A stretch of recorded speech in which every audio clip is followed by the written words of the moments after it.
Tractor टाकण्यासाठी, घरावर टाकण्यासाठी.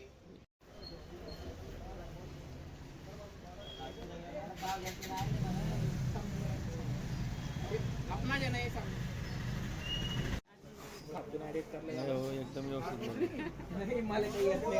आता पावसाला सुरुवात झालेली आहे, प्लास्टिक विकताय, तर कुठले ग्राहक येत आहे आणि कशासाठी घेऊन जात आहे? सध्या मातीचे घरं जरी कमी झाले असले तरी चारा झाकण्यासाठी, नंतर गुराढोरांचे टपरे झाकण्यासाठी वगैरे काळा कागद वगैरे इकॉनॉमिकल जो कमी रेटचा असतो तोच घेतला जातो जास्त प्रेफर करून.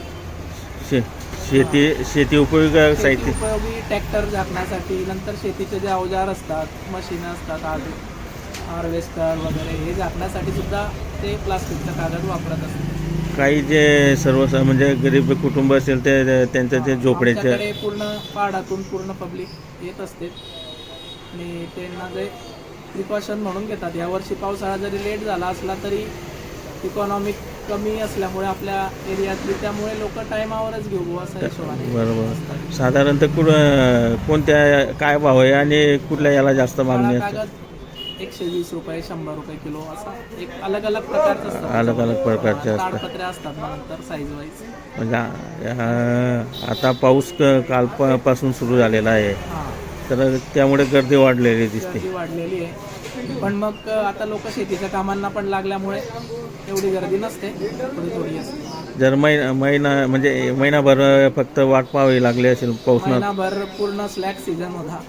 आता थोडाफार पाऊस पडला तर सगळ्यांमध्ये खुशीचं वातावरण असल्यामुळे व्यवस्थित चालू झालेलं आहे. अच्छा, काय भाव वगैरे वाढले यावर्षी?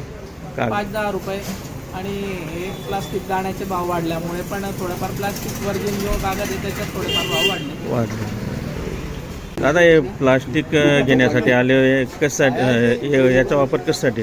हे आपल्यासाठी गुरांसाठी चारा वगैरे हे ते टाकण्यासाठी, काही आपण खत बी बिजवाई येऊन जातो त्याचे खत वगैरे टाकण्यासाठी लागतंय. आता पावसाळा चालू झालेला आहे.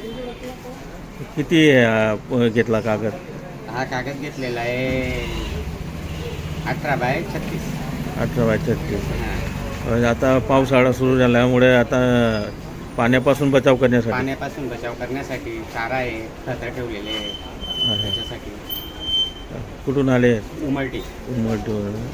काय नाव आहे? प्रफुल्ल राजपूत.